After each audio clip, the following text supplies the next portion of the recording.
Selamat pagi untuk kita semua, jemaat yang dikasihi oleh Tuhan kita Yesus Kristus. Pagi hari ini kita bersyukur Tuhan kembali menganugerahkan kita hidup yang baru. Dianugerahkan kepada kita kesehatan. Kita akan melakukan kegiatan kita pada hari ini, namun sebelumnya mari kita mendengarkan firman Tuhan. Kita berdoa. Terima kasih kami ucapkan kepadamu ya Tuhan yang memelihara kehidupan kami. Sepanjang malam Tuhan menyertai kami di dalam istirahat kami. Betul-betul Tuhan bersama dengan kami dan menibakan kami di hari yang baru di pagi ini.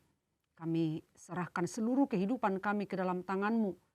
Satu hari ini pimpinlah kami agar kami boleh melakukan kehendak-Mu melalui pekerjaan kami, melalui pelayanan kami masing-masing.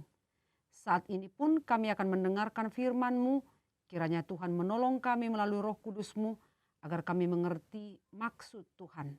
Dalam Kristus Yesus kami berdoa kepadamu. Amin. Renungan harian HKBP Taman Mini Sabtu 28 Januari 2023 tertulis dari kitab Amsal 15 ayat 25. Rumah orang congkak dirombak Tuhan, tetapi batas tanah seorang janda dijadikannya tetap. Demikian firman Tuhan.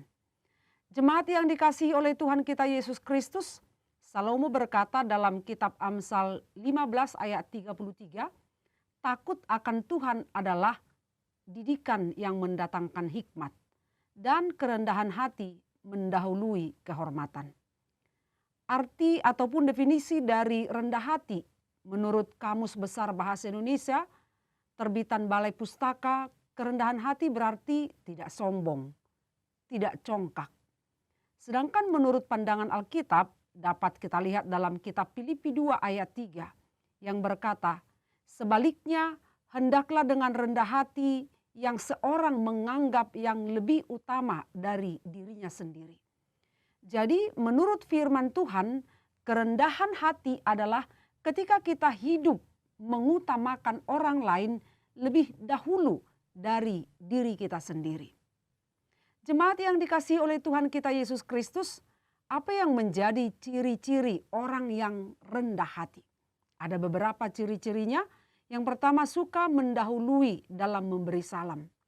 Hal ini sederhana, namun sering luput dari perhatian kita. Hal ini menunjukkan bahwa orang tersebut tidak gila hormat. Itu yang pertama. Yang kedua, suka mendahulukan orang lain, terlebih yang lebih tua. Misalnya dalam kendaraan umum, di dalam bis atau kereta. Sudah tidak ada tempat duduk dan ada orang tua yang berdiri. Maka kita bisa mempersilahkan orang itu untuk duduk di tempat kita. 3, suka mengalah, suka menolong orang lain. Dan itu dilakukan dengan sukacita, bukan dengan terpaksa ataupun bersungut-sungut. Mau menjadi pendengar atau mau belajar dari orang lain, walaupun orang tersebut lebih muda daripada kita. Menganggap dirinya bukan siapa-siapa. Artinya kita tidak pernah menuntut orang lain untuk selalu menghormati kita. Tidak pernah berbicara yang terlalu tinggi. Jadi mau mengerti atau memahami orang lain. Gembira dengan keberhasilan orang lain.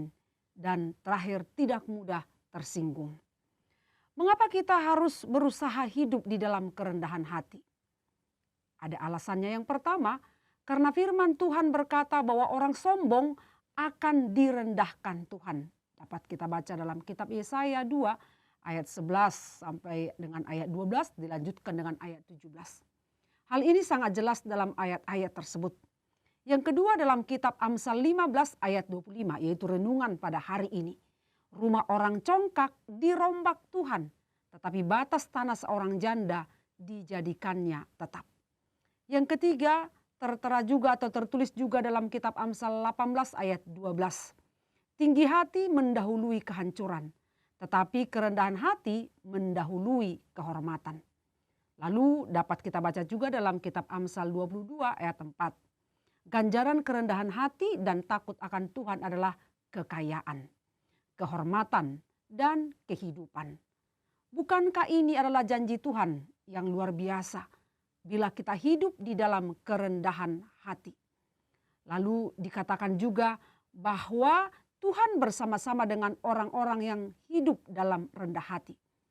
Hal ini menunjukkan bahwa jika kita rendah hati, maka Tuhan akan ada di tengah-tengah kehidupan kita. Tuhan akan selalu ada bersama dengan kita.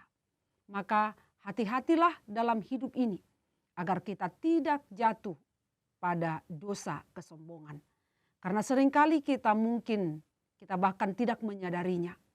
Hal yang bisa membuat kita menjadi tidak rendah hati adalah jika kita mempunyai harta melimpah. Kadang ini membuat kita merasa kita bisa mempunyai apapun juga dengan harta kita. Atau jika kita mempunyai kepandaian atas kebanyakan orang dari kita.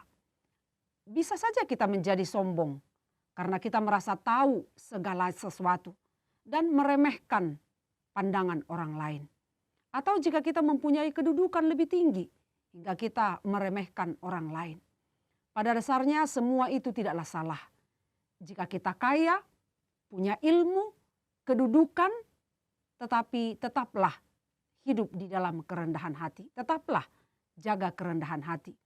Agar dengan apa yang kita miliki, kehidupan kita akan menjadi berkat bagi orang lain dan senantiasa menyukakan hati Tuhan.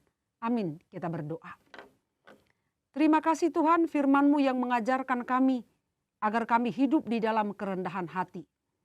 Engkau sangat membenci orang-orang yang congkak, orang-orang yang tinggi hati. Tetapi Engkau sangat senang jikalau kami hidup di dalam kerendahan hati. Maka biarlah kami selalu belajar dari firman-Mu ini. Hidup selalu dalam kerendahan hati. Jikapun kami memiliki harta, memiliki ilmu, kedudukan, kuasa, biarlah semuanya kami kembalikan untuk kemuliaan nama Tuhan. Atau apapun yang sedang kami miliki saat ini, biarlah semuanya untuk kemuliaan nama Tuhan. Ajarlah kami terus Tuhan, pimpinlah kami terus untuk senantiasa hidup seperti Kristus yang selalu rendah hati dan penuh kasih. Satu hari ini kami serahkan seluruh kehidupan kami ke dalam tangan-Mu. Berkatilah kami. Ampuni kami Tuhan atas segala dosa kami. Dalam Kristus Yesus kami berdoa kepadamu.